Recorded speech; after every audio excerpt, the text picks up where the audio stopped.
Boa noite, boa tarde, bom dia para aqueles que vão nos assistir mais à frente, nos nossos propósitos, Grupo Instrumentos de Esperança, e reiniciando as atividades com o livro Fonte Viva, em que eu, Viviane Andrade, a companheira Anne Afonso, Sérgio Magre, nosso companheiro de ideal, nosso mentor, nos ajuda também com a disponibilidade de fazer a União da Música, e Marcelo Ribeiro, que trabalhando potencialmente juntos nesse ideal há já 16 anos, e vamos dar continuidade então na nossa leitura de item número 21, Reflexão Maioridade, livro Fonte Viva, que diz assim: o menor é abençoado pelo maior. Paulo, Hebreus 7:7. Em todas as atividades da vida, há quem alcance a maioridade natural entre os seus parentes, companheiros ou contemporâneos. Há quem se faz maior na experiência física, no conhecimento, na virtude ou na competência. De modo geral, contudo, aquele que se vê guindado a qualquer nível de superioridade costuma valer-se da situação para esquecer seu débito para com o espírito comum. Muitas vezes quem atinge a maioridade financeira torna-se avarento, quem encontra destaque científico torna-se vaidoso, e quem se vê na galeria do poder abraça o orgulho vão. A lei da vida, porém, não recomenda o exclusivismo ou a separatividade. Segundo os princípios divinos, todo progresso legítimo se converte em bênção para a coletividade inteira. A própria natureza oferece lições sublimes. Cresce a árvore para a frutificação, cresce a fonte para benefício do solo, se cresceste em experiência ou elevação de qualquer espécie, lembra-te da comunhão fraternal para com todos. O sol com seus raios de luz não desampara a furna barrenta e não desdenha o verme. Desenvolvimento é poder. Repara como empregas as vantagens de que a tua existência foi acrescentada. O espírito mais alto de quantos se manifestam na terra aceitou o sacrifício supremo a fim de auxiliar a todos, sem condições. Não te esqueças de que, segundo o estatuto divino, o menor é abençoado pelo maior.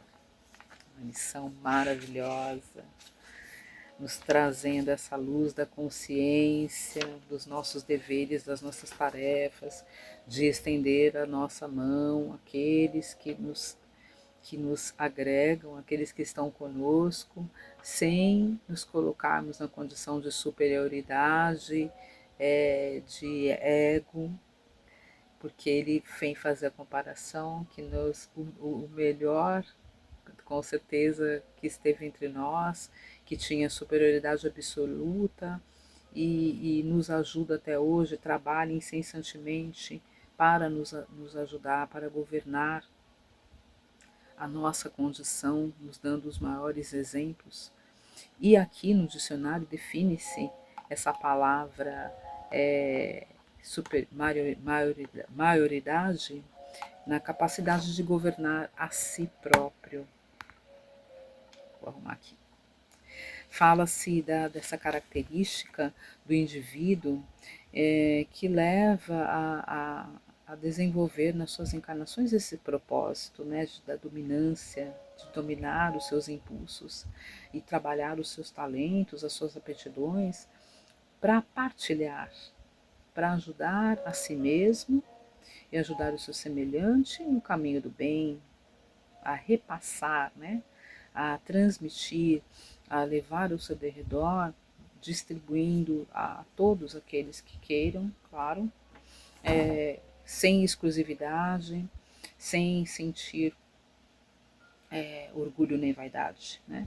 O menor, como diz o texto, será sempre abençoado pelo maior, assim como o sol que distribui a luz, né? Mas não na condição de superioridade, de ser melhor, de conquistar, e sim por aquele que vem mais na condição de várias encarnações, com seus atributos, buscando, galgando com muito afinco aquele potencial de espírito que vem com a bagagem, né, de entendimento, e aí ele é mais beneficiado porque ele vai favorecendo aquele que está trabalhando, convivendo e aprendendo juntos.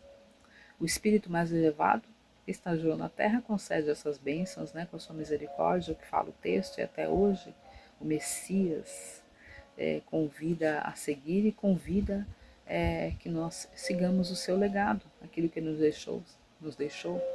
A gente pode comparar esse texto àquela grande família, né, que todos nós temos a família, nos núcleos, nas atividades, na assistência ou no trabalho material, sempre há aquele que é um líder, né, aquele que leva à frente, que incentiva, que tem a capacidade melhor de desenvolver, de resolver os problemas, mas precisam uns dos outros para trilhar o caminho, a família na construção desses elos, né, vão partilhando a encarnação, a caminhada, assim como nós, como éramos crianças, aprendemos a caminhar com os nossos pais, a dar os primeiros passos, através dos incentivos, aprendemos a nos higienizar, a nos alimentar, aprendemos com os nossos professores as primeiras falas, né, o beabá, a construção de frases, a construção do raciocínio.